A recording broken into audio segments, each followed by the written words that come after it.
Hey, what's happening, guys? I hope you're all doing fantastic. I know YouTube needs another MCU ranking video like The Rock needs a paycheck, but regardless, I still need to toss my list into the mix. We're just going to blow through these films from my least favorite up to my number one pick, so let's just get right into it.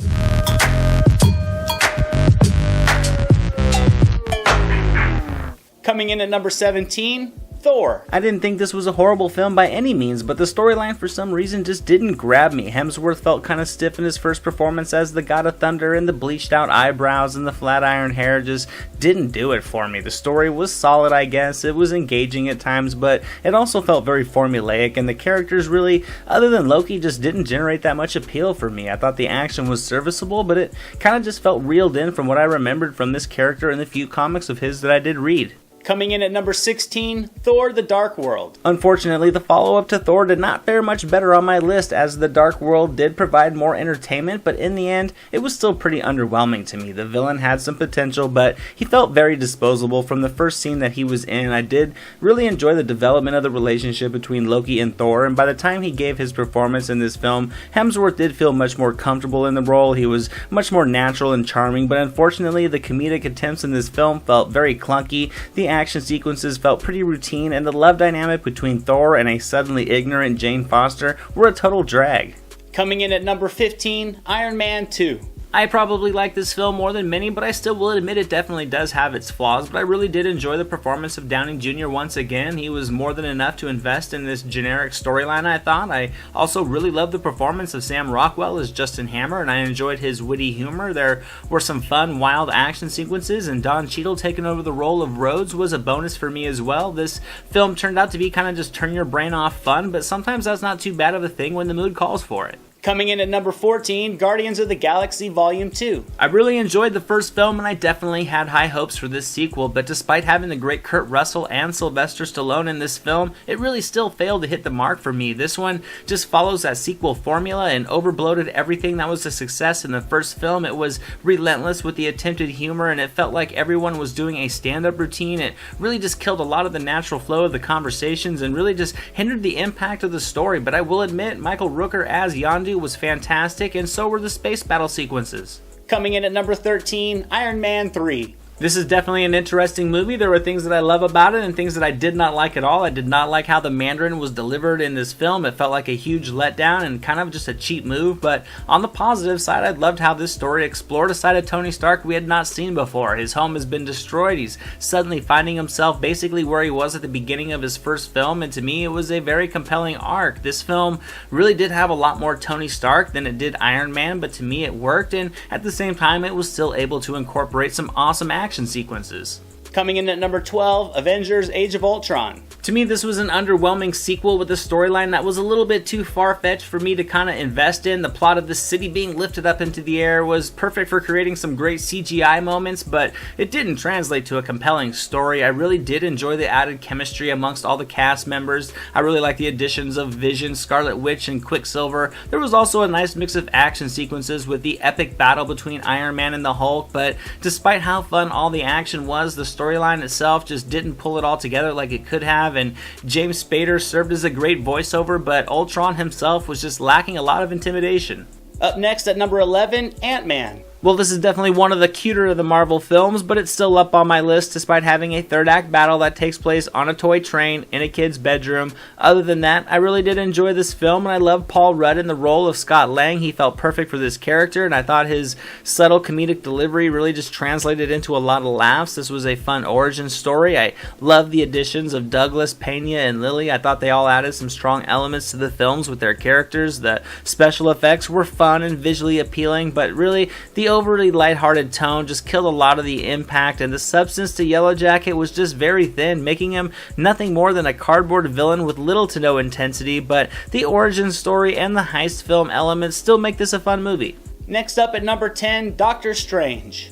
This is a film more people are going to like than I did. I thought it was visually stunning, it was vibrant, it was colorful, and it would make Pink Floyd proud. The first act was a great origin story with Benedict Cumberbatch fitting the role perfectly with his arrogant charisma. Mads Mikkelsen, he's a fantastic actor, but with the material he had in this film, he's just another forgettable villain with generic motives. After the first act, this movie just goes into cruise control down the Marvel Studio checklist, and it does entertain, but to me it just failed to capture my attention. The wild, multi-universe adventure I was hoping to see from the Sorcerer Supreme had charm and visual appeal, but just didn't quite feel as unique as it should have. Coming in at number 9, The Incredible Hulk. This is another film in the MCU I probably like a lot more than most, but the Hulk is one of my all-time favorite characters. I enjoyed how he was depicted in this film. It was an intriguing origin story, and Edward Norton, as difficult as he may be to work with, still created a solid Bruce Banner, although Mark Ruffalo would eventually come in and pull it off with a much better result in my opinion, but I still like what he did in this film. I enjoyed Tim Roth and William Hurt in this movie as well. Their performances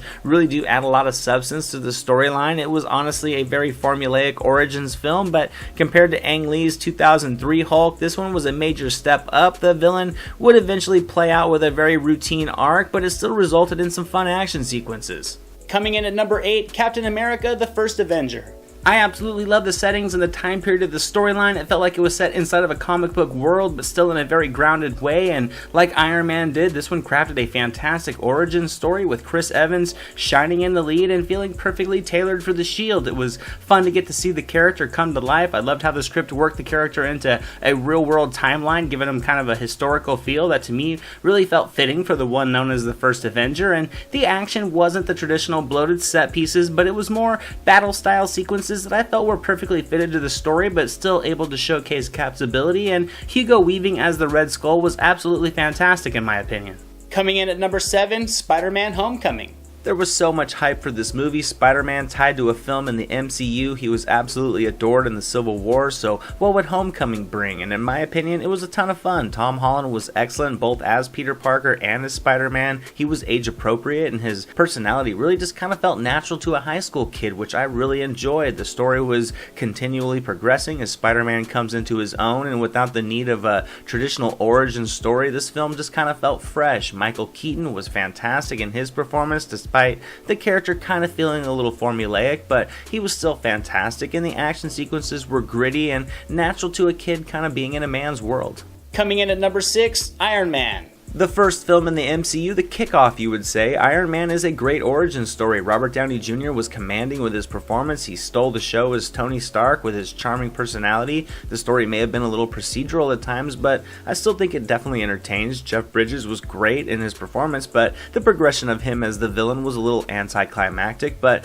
the film overall did a great job of showing how Tony Stark came to be, how he brought Iron Man to life. It was a great blend of action and mild humor, but the plot still had plenty of weight to it. I think the first act is still one of the better first acts in all of the MCU films, and this is really a perfect film that just set the stages for all that would come after.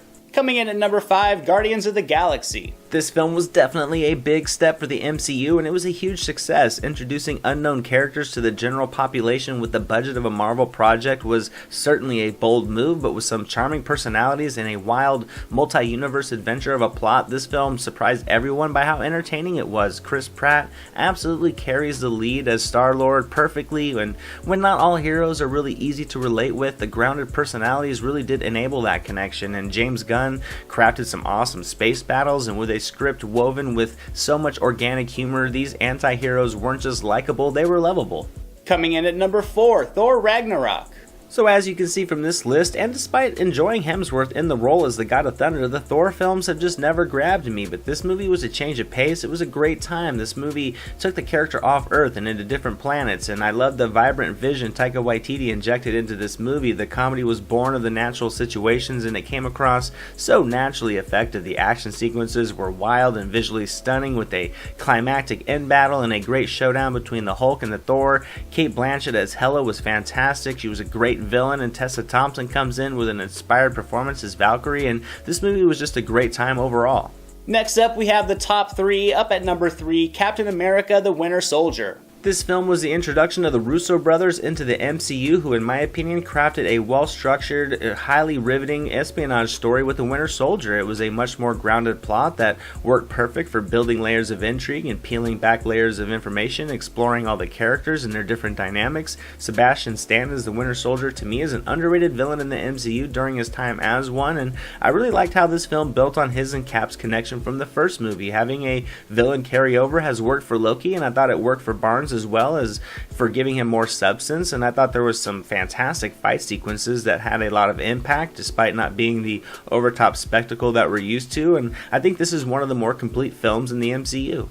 Number 2, we have The Avengers. Now, I don't often use hyperbole, but this film was the climactic meeting of the superheroes that the world had been waiting for on the big screen. Since 2008, Marvel had been building this world of films that were all interconnected, and with the first Avengers, it was a home run. There was a great chemistry amongst the cast, some fantastic action sequences. This one also gave us Mark Ruffalo's Bruce Banner, and it was fantastic to see this new version of the Incredible Hulk. And to me, to this day, the New York action sequence is one of the more immersive film moments you're going to find. I mean, this film had all the hype in the world before it came out, and it did not disappoint. And the number 1 pick, my favorite film in the MCU, Captain America: Civil War.